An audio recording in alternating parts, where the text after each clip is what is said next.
গতকালকে সংসদে এক এমপি বলতেছে যে মাওলানা মামুনুল হক একটা মেয়েকে নিয়ে গাজীপুরে ধরা পড়লেন। নাউজুবিল্লাহ বলেন। আল্লামা মামুনুল হক জালেমের জুলুমের বিরুদ্ধে সব সময় কথা বলেছে, তাকে অপমানিত করার জন্য তাকে নিয়ে নাটক সাজানো হলো। কিন্তু আমাদের দুঃখ এবং পরিতাপের বিষয়, আবারও গতকালকে সংসদে এক এমপি বলতেছে যে মাওলানা মামুনুল হক একটা মেয়েকে নিয়ে গাজীপুরে ধরা পড়লেন। নাউজুবিল্লাহ বলেন।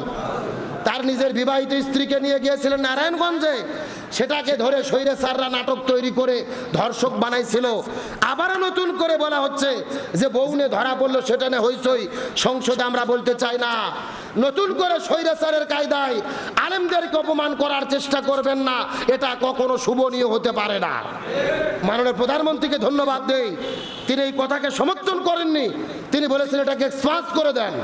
তার কারণ আলেমদের বিরুদ্ধে গত 17 বছর যে কায়দায় নাটক হয়েছে ইসলামের বিরুদ্ধে, একই কায়দায় যদি আবার নাটক সাজানো হয়, এটাকে জনগণ মেনে নেবে? গতকালকে একটা মাদ্রাসাতে প্রশাসন গিয়েছে, যেখানে আবার ব্যবসা চলতেছে, মাদক কারবার চলতেছে।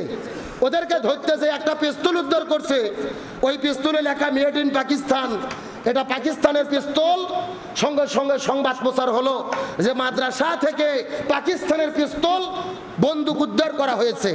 প্রশাসন গেল মাদক কারবারি ধরতে, পিস্তল হলো মাদক কারবারির কাছে, আর হাইলাইট দিল যে মাদ্রাসার মধ্যে থেকে অস্ত্র উদ্ধার।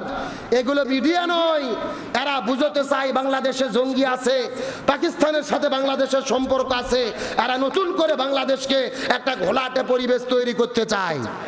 গত 2 দিন আগে ইসরায়েল দাবি করেছে যে বাংলাদেশে হামাসের সন্ধান আছে, হামাসের তৎপরতা আছে, আমরা সন্ধান করতেছি। তার মানে বাংলাদেশ বর্তমানে ভালো পরিবেশ চলতেছে, আলেম ওলামা ভালো পরিবেশে আছে। গত 17 বছর 1 মাস পর পর জঙ্গি ধরা পড়তো, আর তো বর্তমানে বাংলাদেশে কি কোনো জঙ্গি ধরা পড়ে? আমি চিন্তা করি এত জঙ্গি গেল কোথায়? হাসিনাও পালে গেল, আর জঙ্গিও দেশ ছাড়া হয়ে গেল। কি একটা ঘটনা চিন্তা করে দেখেন তো। তার মানে আসলে যে জঙ্গি ছিল না, ওগুলো নাটক ছিল, এটাই তার প্রমাণ। আবারও নতুন করে মাদ্রাসায় পিস্তল উদ্ধারের নামে নতুন করে বাংলাদেশে যারা এগুলো পরিবেশ তৈরি করে ঘোলাটে পরিবেশ তৈরি করতে চায়, আমাদের সাবধান থাকতে হবে। আমরা ইসলাম প্রিয় উগ্রপন্থাকে পছন্দ করি না। নিয়মতান্ত্রিক ভাবে এই বাংলার জমিনে ইমানদার মুসলমানেরা কোরআনের শাসন একদিন কায়েম করবে ইনশাআল্লাহ। সুতরাং ষড়যন্ত্রে পা দেওয়া যাবে না। আর মিডিয়া সন্ত্রাসীদের বলতে চাই, সন্ত্রাসী করেন না। ধরা পড়লো বাবাখোর ইয়াবাখোর, নাম ছেড়ে দিলেন মাদ্রাসা, রসুলের মাদ্রাসা, জঙ্গির কারখানা আড্ডা হয়, এগুলো প্রমাণ করতে চান, এগুলো থেকে ফিরে আসেন। আল্লাহর কাছেও মাফ পাবেন না, জাতিও মাফ করবে না। আল্লাহ তাআলা আমাদের সঠিক বুঝ দান করুক, বলে আমিন। তাহলে চিৎকার করে বলেন, এই আশুরার দিনে গুরুত্বপূর্ণ ঘটনা কয়টা? আরো জোরে বলেন।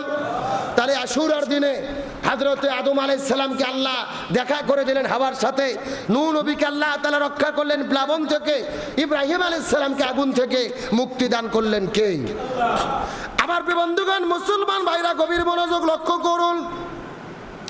হযরতে মুসা আলাইহিস সালাম সাগরের মধ্যে ঝাঁপ দিয়েছিলেন, ওই সাগরের ভেতরে রাস্তা বানাই দিয়া মুসা নবীকে রক্ষা করে দিয়েছিলেন কে? এই মুসা নবী যেই দিন রক্ষা পাইলেন আর ফিরাউন ধ্বংস হলো, এই দিনটা ছিল মুহররম মাসের 10 তারিখ, আশুরার দিনে। এরপরে হযরতে ইউনূস আলাইহিস সালামের নাম আমরা সবাই জানি।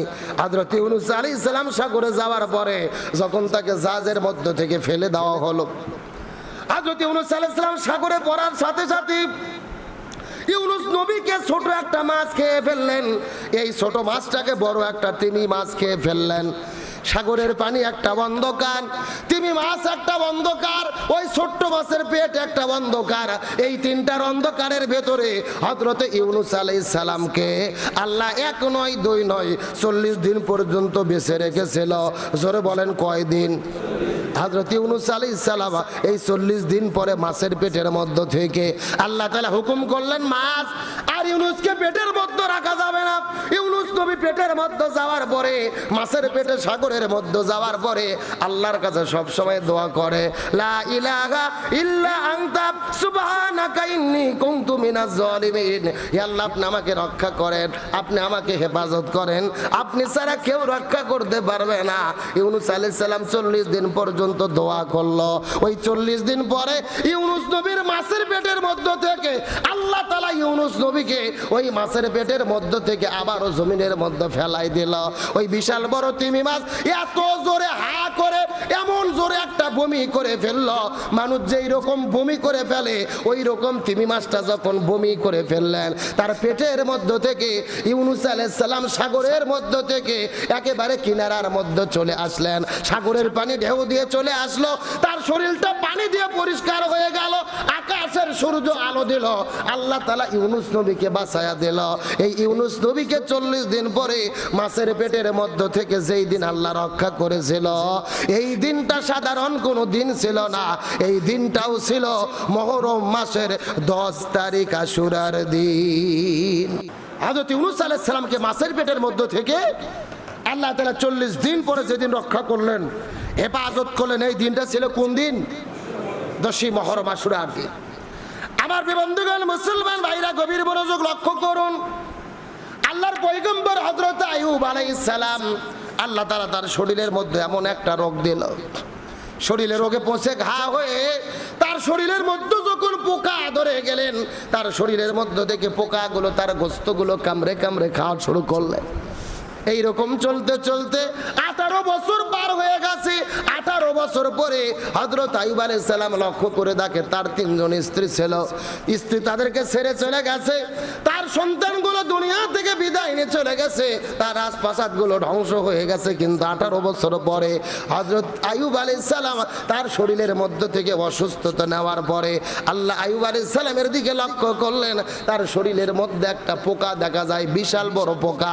ওই পোকা শরীরে কামড়াইতে কামড়াইতে ওই পোকা যখন মাটির মধ্যে পড়ে গেছে, আইয়ুব আলাইহিস সালাম মনে মনে চিন্তা করলেন, আল্লাহ এই পোকার রিজিক আমার শরীরের মধ্যে রেখে দিয়েছে। এই চিন্তা করে পোকাটা হাতের মধ্যে নিয়ে নিজে আবার নিজের শরীরের মধ্যে যখন পোকাটাকে লাগাই দিয়েছে, ওই পোকা আবার শরীরের মধ্যে কামড়ানো শুরু করলেন। কামড়াইতে কামড়াইতে তার জিহ্বা পর্যন্ত চলে গেছে। জিহ্বার মধ্যে যাওয়ার পরে যখন পোকাটা কামড়ানো শুরু করে দেয়, হযরত আইয়ুব আলাইহিস সালাম আল্লাহর কাছে ফরিয়াদ করে বলে, আল্লাহ 18 বছর পার হয়ে গেছে, আমার ঘায়ের কারণে হাত নষ্ট, পা নষ্ট, শরীর নষ্ট, পুরো অঙ্গ প্রত্যঙ্গ ক্ষত বিক্ষত হয়ে গেছে রে আল্লাহ। আমি তোমার কাছে সুস্থতার জন্য জীবনেও দোয়া করি নাই, কিন্তু আজকে এই পোকাটা কামড়াইতে কামড়াইতে আমার জিহ্বা পর্যন্ত চলে গেল। এই পোকা যদি আমার জিহ্বার মধ্যে কামড়াই শেষ করে দেয়, আমি কি দিয়ে তুমি আল্লাহ তোমার জিকির করব?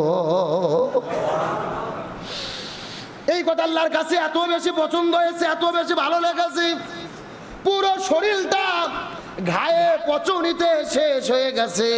তারপরও আমি আল্লাহ আমার কাছে সুস্থতার জন্য জীবনে কোনোদিন দোয়া করে নাই, কিন্তু আজকে তার জিহ্বায় পোকা কামড়ায়, আমি আল্লাহ আমার জিকির করার জন্য, তার জিহ্বাটার সুস্থতার জন্য আমি আল্লাহ আমার কাছে দোয়া করে বল। আল্লাহর কুদরতি মনে বড় আনন্দ লেগে গেল। জিব্রাইলকে ডাক দে, বলে এ জিব্রাইল বসে থাকা যাবে না, এক দৌড়ে চলে যাও, জান্নাতি পানি দিয়ে আইয়ুবকে সুন্দর করে গোসল করে দাও। হযরত জিব্রাইল আলাইহিস সালাম আইয়ুবের কাছে আসার পরে সুন্দর করে তাকে পানি দিয়ে গোসল করে দিলেন, আর তার শরীরটা ভালো হয়ে গেল, সুস্থ হয়ে গেল।